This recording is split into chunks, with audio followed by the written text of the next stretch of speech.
Fabrique des communs pédagogiques présente les podcasts de l'éducation dehors. Bonne écoute. Bonjour à toutes et à tous, bienvenue sur le podcast des rencontres de la classe dehors. Nous sommes au sein du parc du 26e centenaire à Marseille et je suis Leïla de la Fabrique des communs pédagogiques. Nous nous retrouvons dans ce podcast des rencontres pour parler de l'enseignement en extérieur. Aujourd'hui, je suis avec Clara, Mehdi et Johanna. Bonjour à vous trois. Bonjour.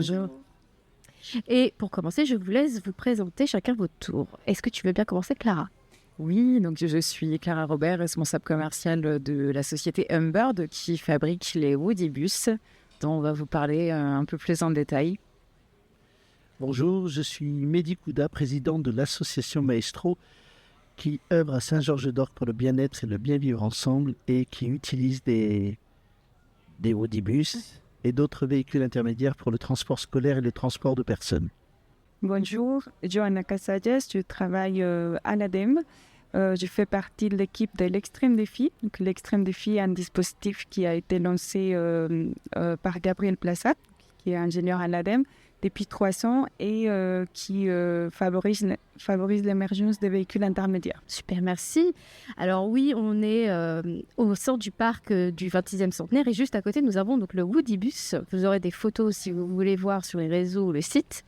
Et c'est vraiment un engin particulier que je vois tourner depuis tout à l'heure et qui est vraiment très sympa. Et c'est Clara qui va nous en parler. Tu peux nous parler de ce projet inédit, insolite ? Oui, bien sûr, avec plaisir. Donc déjà, peut-être pour décrire un peu le véhicule, on est sur un véhicule qui est tout en bois, qui a des dimensions de 3,50 m sur 1,15 m de large et qui va permettre de transporter 8 enfants ainsi qu'un chauffeur adulte, notamment pour le transport scolaire. Et qui est déployé, tu me disais ? Il est déployé au niveau national. On en a une 60aine sur le territoire aujourd'hui qui servent majoritairement pour le transport d'enfants, à la fois sur des centres de loisirs et puis au sein du scolaire et du périscolaire. Ça fait combien de temps que ça existe ? Les premiers ont été livrés en juillet 2023 et en fait le projet a démarré en 2019 avec toute la conception, la certification et puis la phase de prototypage, les premiers essais avec l'ADEME et après la phase d'industrialisation pour le développer un peu partout. C'est donc un produit made in France. C'est absolument made in France. On est vraiment dans du local. On est sur une étiquette fabriquée en France et une vraie. Donc c'est un véhicule qui est tout en bois. C'est du pin des Landes qui est transformé dans les Deux-Sèvres. Et nous, on a notre atelier qui est à Chantenay, à Nantes. La majorité de nos fournisseurs vont être à 50 km à peu près de notre atelier. Donc pour la métallurgie, pour la découpe du bois et puis pour les autres petites pièces qui viennent compléter ce véhicule. Super projet, super engin. Et du coup, au volant de cet engin, nous avons Mehdi. Oui, alors moi je suis venu prendre en main ce Woodybus, car avec Humbird, je vais l'utiliser dans la métropole de Montpellier. Auparavant, j'utilise un WISIC première génération que la ville de Saint-Georges-d'Orc a acheté et mis à disposition de mon association. On fait du transport scolaire avec. Et puis là, il y a un nouveau WISIC qui arrive, mais on ne peut pas l'utiliser. Du coup, je vais utiliser le Woodybus parce qu'il est certifié et homologué. Et on va faire des tours dans plusieurs communes parce on parle de l'école de dehors ici. Et pour moi, la première école, c'est les centres de loisirs. Vous savez, parce qu'il y a un animateur pour 8 enfants. Et là, le Woodybus, c'est un chauffeur, 8 enfants. On le prend, on s'en va. Par exemple, après la cantine, il y a le temps calme pour certains. Les autres qui sont un peu plus pump up, on va pédaler. On va faire un tour des communes. Alors, peut-être pas dans les grandes villes, mais dans ces petites communes de la métropole de Montpellier qui ont tous des centres de loisirs, etc. C'est la première chose à faire. Et moi, je me souviens de quand j'étais gamin, les bivouacs qu'on faisait, qui ne se font plus. Ça ne se fait plus les 3 jours où on part avec un animateur, sac à dos, on va découvrir la forêt, etc. Ben là, c'est l'idéal. Vous prenez le Woodybus, vous partez et vous revenez dans 3 jours et en détox digital et voilà. J'ai envie de te demander combien de kilomètres on peut faire avec un Woodybus. Eh bien, il y a une autonomie de 20 avec une batterie. Comme généralement, il y a 2 batteries, 40 km. Mais tu sais, dans ces petites communes, il n'y a pas besoin d'aller très loin. Vraiment. Moi, j'étais directeur du centre de loisirs à Saint-Georges-d'Orc. Et j'ai commencé avec 6 ados. Et j'ai fini avec 30 ados. Et j'étais en total détox digital. ils avaient leur temps de téléphone, mais sinon, on partait. Et je me souviens partir dans les vignes alors qu'il pleut. Ils refont le monde. Hein. C'est aussi simple que ça. Et là, pédaler, je ne sais pas si vous m'avez vu, j'ai pris des ados là tout à l'heure. Ouais. Ah, là, ils étaient pompés là. Bon, ils étaient tous à filmer, mais ils étaient pompés là. Ah, ils filmaient quand avec le téléphone. Ouais, mais ils pédalaient. Ah, oui. Ils font de l'exercice. Mais c'est vrai que le Woodibus est totalement Instagrammable. Ah ouais. Donc c'est vrai que je comprends. C'est exactement ça. Ouais, je comprends. Ouais. Mais moi, à Saint-Georges, jusque-là, j'utilisais donc le WeCycle de première génération. L'idée, en fait, c'est d'emmener, et même avec le Woodibus, hein, c'est ce qu'on va continuer de faire, c'est vous emmener les CP, CE1, CE2 sur le véhicule, parce qu'ils ne peuvent pas être en vélo sur la chaussée, ils n'ont pas le droit de l'être. Oui, et là, ils peuvent le faire en sécurité? Oui, ils sont dans le véhicule, et vous avez les CM1, CM2 qui suivent derrière. Tous ceux qui font le savoir rouler à vélo à l'école, et ben ça suffit pas à un parent de dire vas-y mon chéri, maintenant tu peux aller à l'école, tu as fait 3 heures de savoir. Non, ça marche pas. Par contre, d'avoir un véhicule devant de la commune, de la collectivité et derrière les enfants qui suivent, là ça fonctionne. À Saint-Georges, ça fonctionne. D'accord. Voilà, il y a 37 familles qui l'utilisent, 52 gamins en tout, ça fonctionne. Alors, qu'est-ce qu'on attend pour développer ça Ça se développe, hein, Clara, ça se développe. Ouais, tout à fait, ça se développe assez bien. On voit qu'il y a eu un changement de braquet en fait entre le moment où nous on a commencé ce produit-là en juillet 2023, on a livré les premiers et aujourd'hui il y a une forte demande. Les collectivités s'interrogent là-dessus, les AOM aussi commencent à intégrer des véhicules intermédiaires ou des véhicules collectifs type Woodibus et on sent que à la fois les collectivités, les enfants, les parents, les écoles sont de plus en plus sensibilisés à ces sujets-là. Ce que le Woodibus y permet aussi, mais comme un enfant qui va effectivement tout seul à vélo à l'école, c'est d'être beaucoup plus éveillé qu'un enfant qui est juste allé dans la voiture de ses parents ou dans le car et qui est à peine réveillé et donc qui arrive à l'école, qui est encore dans sa phase de réveil, alors que quand il est monté sur le Woodibus, il est déjà en pleine forme et il est hyper opérationnel pour commencer la classe. Et puis ça permet également à des enfants qui... On n'est pas tous égaux avec le vélo. Hein. Il y en a qui ont de quoi s'en payer, d'autres qui n'ont pas de quoi s'en payer. Et ben, vous montez sur le Woodibus, t'en as pas, mais tu pédales avec les copains. Moi, je me souviens, donc je vais le faire avec le Woodibus, mais je l'ai fait avec le WeCycle, où j'avais un gamin qui n'avait pas de vélo et il a fini par monter avec moi. Et puis voilà, ça change la vie, vraiment. Et c'est pas fait pour transporter, juste pour transporter, c'est donner l'envie d'aller à l'école en vélo. Et c'est pour que, une fois qu'ils vont au collège, là, ils vont en vélo. Et un gamin qui va au collège en vélo, c'est un adulte qui ne prend pas de voiture après. Et voilà. Pour compléter ce que dit Mehdi, c'est exactement ça. Nous, l'essence même du projet, c'était d'initier les enfants à la pratique du vélo dans un cadre sécurisé, dans un cadre gratuit pour la famille.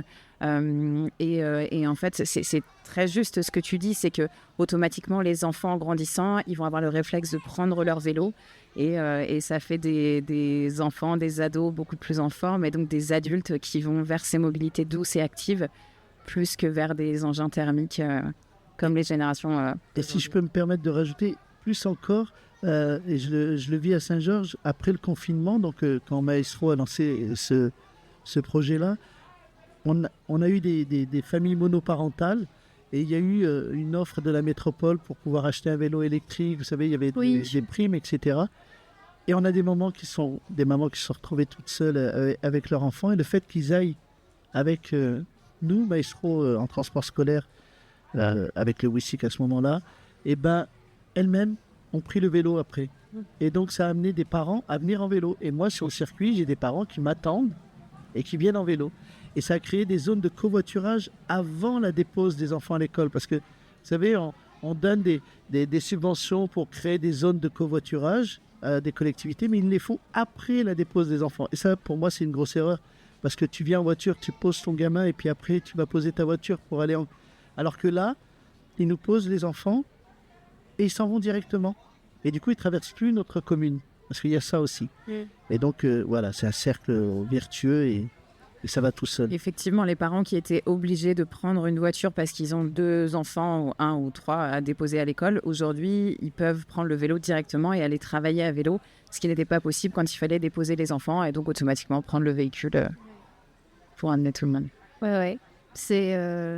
quand tu me racontes comme ça, Mehdi, je trouve ça Ben, évident, viens pédaler avec moi. Tu vois. Bah Non, mais ouais, c'est non, vrai, mais oui. c'est vrai, c'est vrai.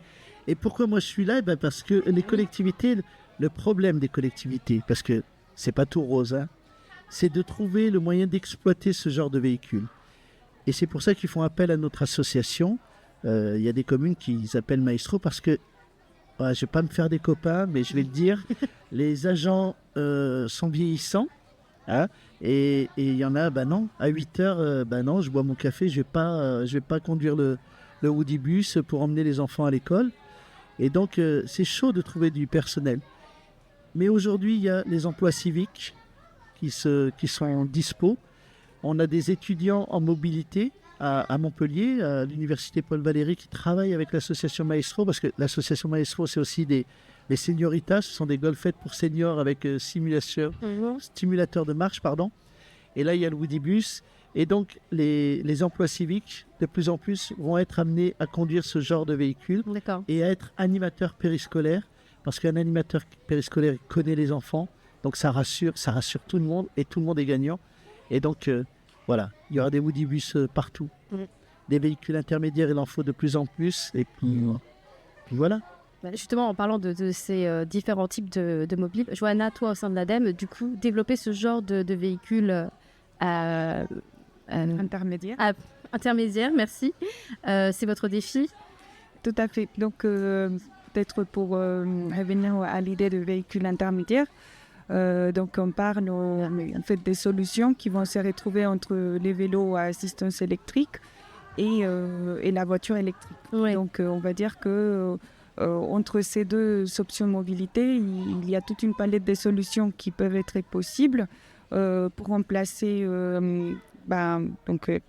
notamment la voiture classique par des véhicules qui vont avoir un poids beaucoup moins important. Donc on parle de 10 fois moins lourd.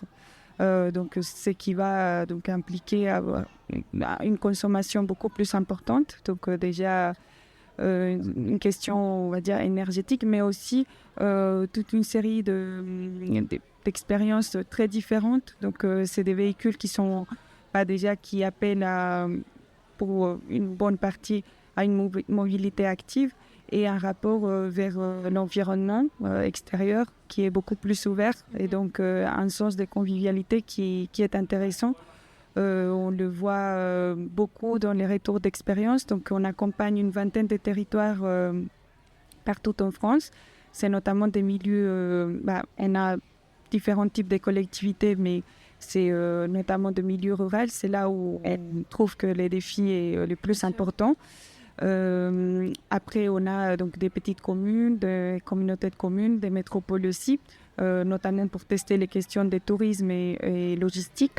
Donc, on va dire une diversité des cas d'usage qui peuvent être couverts par une diversité des véhicules. Donc, c'est ça aussi. Avec la voiture, on a l'idée c'est la solution à tout. N'importe quel déplacement, j'ai besoin d'une voiture. C'est un peu ça qui différents facteurs nous mènent à penser de cette façon aujourd'hui. Et donc, l'invitation, le processus d'expérimentation nous permet de nous ouvrir à questionner plein d'habitudes et de façons de réfléchir qu'on n'a pas l'habitude. Et donc, c'est ça qui est intéressant. Et du coup, pour l'histoire, est-ce que c'est l'ADEME qui est venue vous chercher ou c'est toi, Clara, qui est allée chercher l'ADEME? Comment ça se passe, là, les connexions entre un créateur de ce genre de véhicule et l'ADEME? Bien sûr. Depuis l'Extreme Défi a commencé effectivement en 2023 en lançant des appels à projets pour accompagner des équipes, des constructeurs qui proposaient, qui acceptaient accepter le défi de réunir différentes conditions d'un cahier des charges qui a été établi pour des véhicules intermédiaires. Et donc, l'ADEME a financé différents projets d'idéation, de prototypage et d'industrialisation, que c'est accompagner les différentes étapes de développement. Et donc, dans ce processus, il y a eu différents constructeurs qui s'est retrouvés déjà en différentes étapes d'avancement dans cette conception. Ensuite, donc quelques années après, on a démarré toute une série d'expérimentations que les constructeurs, on accompagne des constructeurs qui ont démarré grâce à ça, mais aussi des constructeurs qui font partie de l'écosystème et que c'était depuis des années qui avaient démarré déjà toute cette solution. Très bien, super, très clair. Ce que permet aussi l'ADEME, qui est vraiment intéressant pour la collectivité, c'est une prise en charge financière de cette expérimentation. Oui. Et du coup, en fait, vous avez bénéficié du prix pour... Alors oui, et alors nous, l'exemple, c'était à Tressin, donc dans le nord de la France. C'est là qu'a été déployé le premier Woodibus en décembre 2023, il me semble. Et du coup, ça permet effectivement à la ville de Tressin d'avoir une prise en charge financière de cette expérimentation et du coup d'avoir une acceptabilité en fait pour la collectivité, pour les enfants, pour l'opposition, enfin tout cet écosystème, une acceptabilité beaucoup plus forte, beaucoup plus intéressante que si on doit défricher complètement un terrain sans aide financière, sans accompagnement. Et effectivement, l'ADEME fait un travail incroyable là-dessus. Favoriser, on va dire, la mise en place déjà d'une expérimentation, mais faire possible cette solution. On va dire que derrière le défi de concevoir les véhicules, il y a plusieurs défis qu'on a pu identifier parce que c'est des nouveaux véhicules, donc il y a certains qui ne sont pas homologués ou qui finalement aujourd'hui ne rentrent pas forcément dans une catégorie existante. Donc il y a plusieurs groupes de travail qui réunissent différents acteurs avec différentes compétences pour essayer de avancer et évoluer pour réunir les différents arguments qui pourraient aider à faire évoluer que ce soit homologué la législation. Et après, pour une collectivité, effectivement, il y a plein de questions de marché, aussi de s'élancer sur une innovation. Il n'y a pas toutes les collectivités qui sont assez ouvertes. Et la question d'assurance. Donc, on travaille avec la fabrique des mobilités, en fait, qui nous aide à faciliter toutes ces questions opérationnelles pour tester. Parce que finalement, on peut peu parler de ces véhicules avant d'avoir testé. Et convaincre aussi par juste le fait, Mehdi, dis-moi, de tourner peut-être dans une ville ou même ici et de voir que à quel point c'est génial et que les enfants s'éclatent et les bénéfices. Est-ce que tu as des retours là-dessus Alors, c'est très simple. Humbird est à ma connaissance, la seule entreprise de vélo collectif capable de louer un véhicule pour justement tester. Ouais. Et moi, j'invite les collectivités, je lance même un appel, je profite de votre podcast. Essayez. N'achetez pas tout de suite, mais louez-en un. Oui. Faites-le fonctionner sur votre commune, parce que sur votre territoire, et vous verrez que, 1, les enfants adhèrent, 2, les parents adhèrent, mais même les automobilistes adhèrent. Oui, c'est ça. Quel genre de réaction tu as pu avoir c'est très simple, c'est que moi, je roule à 13 km/h dans Saint-Georges-d'Or. Le maire a fait en sorte que la commune est à 30 km/h. Hein. Il a fait en sorte qu'autour de l'école et au centre, ce soit 20 km/h, ce qui permet d'avoir une zone partagée. D'accord ? Parce qu'on ne peut pas reculer les murs pour faire des pistes cyclables, c'est pas vrai. Donc on fait des zones partagées. Et moi, j'arrive à 13 km/h entre 8h et 8h20. Et tous ceux qui avant... Le cauchemar pour certains automobilistes. Oui, parce qu'ils venaient de Murviel, ils venaient d'autres, ils quittaient l'autoroute, ils traversaient notre commune pour aller plus vite, ils ne le font plus. Ils ne peuvent pas. Je suis là. Alors, ouais, j'ai pété un câble 1 ou 2 fois en janvier. Je me suis bien montré, ça suffit. Ça suffit. Non, on se fait voir et vous savez quoi, les automobilistes acceptent plus facilement un long convoi, avec un véhicule communal devant, que le papa ou la maman avec son petit fiston et vas-y, je double et je me rabats et je double. Ça, c'est super dangereux. Ouais. Et là, on est tous ensemble. Donc, tu doubles pas parce que tu prends un savon par Mehdi et par l'animateur qui est derrière, mais voilà. Non, on est accepté. Et je lance vraiment cet appel. Essayez, vraiment essayez. Oui. Ça vous coûte un peu de louer, mais il y a plein de subventions. Au jour d'aujourd'hui, avec les restrictions, il y a encore des subventions. Et notamment les communes rurales qui sont de moins de 3500 habitants, qui peuvent se mettre en village d'avenir, peuvent bénéficier du fonds vert. Dans le fonds vert, il y a de quoi faire l'acquisition d'un véhicule comme ça pour les mobilités. Eh ben, merci beaucoup, Mehdi, pour ces informations. Est-ce que vous avez... Oui Non, Est-ce que vous avez quelque chose à ajouter, quelque chose que je n'ai pas abordé? Juste Un message à peut-être passer. Il y a également, il y a plusieurs aujourd'hui territoires qui effectivement ont été financés aussi dans le cadre de l'appel à projet à vélo 2 et à vélo 3 et qui du coup font des liens avec le programme Savoir rouler à vélo. Donc ça c'est aussi très, très favorable. Finalement, on a lancé cette expérimentation pour ce véhicule, mais ça prend une autre dimension avec d'autres appels. Ouais, et effectivement, le programme à vélo 3, il permet de subventionner 50% du coût d'achat du véhicule, ce qui est extrêmement intéressant pour les collectivités qui souhaitent investir. Et moi, je voulais juste rajouter, si jamais il y a des maîtres et des maîtresses et des professeurs qui nous écoutent, que c'est eux les premiers demandeurs. Hein, Tout à fait. Eh bien, demandez à essayer. Et si vous êtes dans le coin de la métropole de Montpellier ou de Marseille, hein, eh ben moi je viens avec un Woodibus et je viens vous voir et je viens vous le faire essayer. Alors, on va voir Mehdi, là, la classe. N'hésitez pas. Je vais pas pédaler pour vous. Alors c'est assistance électrique. Hein, oui, parce que j'ai pas ceux compris. qui entendent ne voient pas mon corps, mais il n'est pas fait pour pédaler. Donc ouais, je vous rassure, tout le monde peut Tout le monde peut le faire. J'y arrive, vous pouvez y arriver. Je couperai au montage. Non, surtout pas. Non, voilà, n'hésitez pas. Contactez Et du coup, on contacte qui? Ah bah Clara. Clara, oui. Oui, Donc, bah, la société Humbird, Humbird, effectivement. Et si je peux rajouter, on parlait des externalités positives, il y en a plein auxquelles on ne pense pas, il y en a plein auxquelles on n'a pas pensé, nous, quand on a commencé ce projet et qui sont apparus. Il y a l'exemple de la sécurité routière. Hein, les maires, ce qui ressortent, c'est qu'effectivement, ça roule moins vite autour des écoles, donc ça sécurise les écoles. Il y a une bonne acceptabilité aussi de la part des automobilistes, effectivement. Je pense qu'il y a le capital sympathie du produit. Il y a le fait qu'il y ait des enfants dessus. Et puis, moi, j'ai un exemple que je trouve vraiment superbe d'une petite fille à Senlis dont la mère nous a dit qu'elle avait développé une phobie scolaire, en fait. Et elle a bénéficié du Woodibus. Elle a été emmenée par le Woodibus. Et en fait, au fur et à mesure, le fait d'arriver avec des élèves, d'arriver en groupe à l'école, et ben ça lui a permis de retrouver une sérénité et alors je sais pas si on peut parler de supprimer complètement cette phobie scolaire, mais en tout cas elle arrive plus forte et plus confiante à l'école. Bah, super anecdote. Et on peut nous joindre donc sur le site www.humbird.fr et ou à contact@humbird.fr. Et si vous allez sur TikTok, là, vous allez voir toutes les vidéos des ados. Oui. Alors, sûr je que ne suis c'est pas aujourd'hui. responsable des petites grossièretés que j'ai dit parce que je me suis mis à leur hauteur. Hein. Ils étaient pas en up, j'étais pas en up. Voilà, excusez-moi d'avance.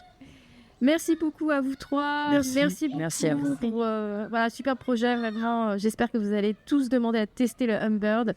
Le Woodibus. Le Woodibus, excusez-moi. De Humbird, voilà. On coupera au montage. Oui. Merci à tous d'avoir écouté notre podcast et je vous invite à le partager et à la prochaine. Bye bye. Merci. Salut. Merci. Merci.